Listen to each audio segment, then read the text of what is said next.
The self-deliverance technique that I'm about to teach you is more difficult to execute than the previous ones. Therefore, it will require some practice before achieving satisfactory results.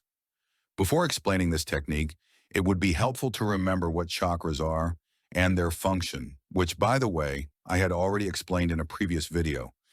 Chakras are sensory centers of our spiritual body. Through them, we express and perceive emotional and psychic content. There are 7 main or master chakras, as well as several secondary ones.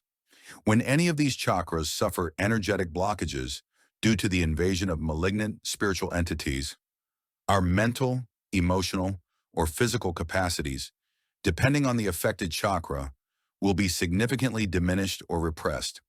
At the same time, the energy we release outward could be contaminated with the essence of these invading parasites, causing us to generate what other people would sense as bad vibes.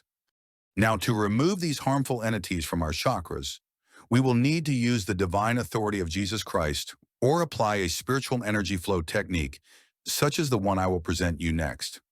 When this technique is performed correctly, it will exert an energetic pressure through the blocked chakras channel that will be powerful enough to break the grip of the invading entities, expelling them outward, just as a high-pressure water flow would clear a clogged pipe.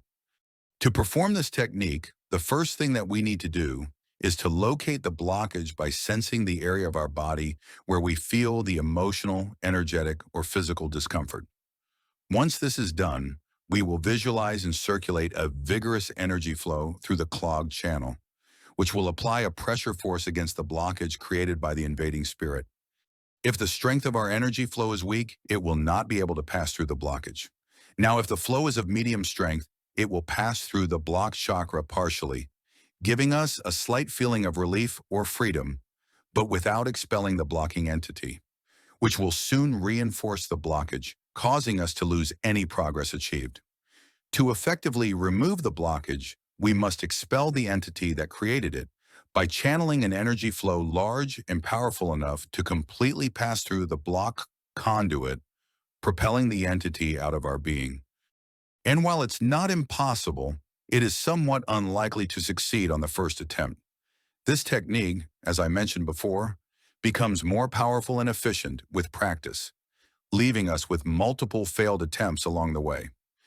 Just as happens when a rookie boxer tries to throw a straight punch with the same skill and power as a professional one. When we have finally managed to expel the blocking entity, we will command it, with the authority of the name of Jesus Christ, to leave our house and to stay far away from us. Likewise, we should use the unblocked channel consistently to keep it functioning normally and to prevent it from becoming blocked again.